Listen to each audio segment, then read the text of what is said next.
எஸ்லோட் தானியேல் 3ஆம் அதிகாரம் 8 முதல் 13 வரை. ராஜா நிறுத்தின பொற்சிலையை சாத்ராக் மேசாக் ஆபேத்நேகோ மூவரும் வணங்கலனே ராஜா பயங்கர கோபம் அடைகிறான்.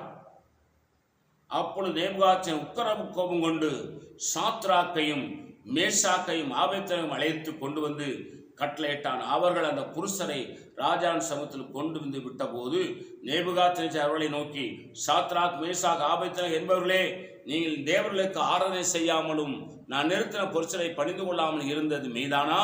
இப்போதும் எக்கால, நாகசுரம், கின்னாரம், வீணை, சுரமண்டலம் முதலான சகல கீதவாத்தியங்களின் சத்தத்தை நீங்கள் கேட்கும் போது தாழ விழிந்து பணிந்து கொள்ள ஆயத்தமாயிருந்தால் நல்லது.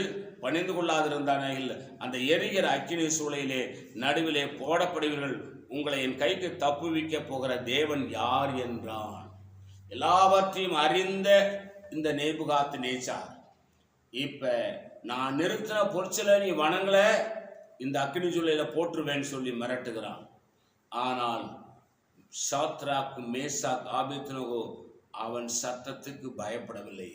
பரலோகத்தின் தேவன் தன்னை சிருஷ்டிகர்த்தாவாகி ஆண்டவரும் இரட்சகருமாகி இருக்கிற இயேசுவுக்கு மட்டும் பயந்து ராஜாவுக்கு சொல்லுகிறான், எங்கள் தேவன் எங்களை தப்புவிக்க வல்லவராக இருக்கிறார்.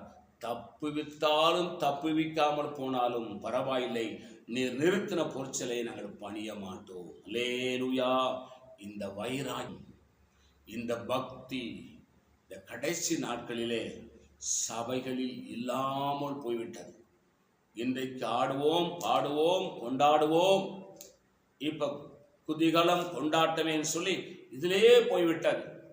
ஆதியில் இருந்த ஜெபம் இல்லை, ஆதியில் இருந்த பரிசுத்தம் இல்லை, ஆதியில் இருந்த விசுவாசம் இல்லை, ஆதியில் இருந்த பக்தி வைராக்கியம் இல்லை. கடைசி நாட்களில் இருக்கிறோம். வஞ்சிக்கப்படாதிருங்கள். சரியாய் தேவனால் நடத்தப்படுகிற சபைக்கும் ஊழியக்காரனிடத்தில் போய் அடங்கிருங்கள். நீங்களும் உங்க குடும்பம் இந்த கடைசி நாட்களிலே பாதுகாக்கப்படுவீர்கள். கர்த்தர் உங்களை ஆசீர்வதிப்பாராக. நான் உங்களுக்கு ஜெபிக்கிறேன். பரிசுத்த பிதாவே, நீர் என்னோடு எங்களோடு பேசின நல்ல வார்த்தைகளுக்கு ஸ்தோத்திரம். இந்த வார்த்தையின்படி ஆசீர்வதி இயேசு நாமத்தில் வேண்டிக் கொள்கிறோம் பிதாவே. ஆமேன். God bless you. கர்த்தர் உங்களை ஆசீர்வதிப்பாராக.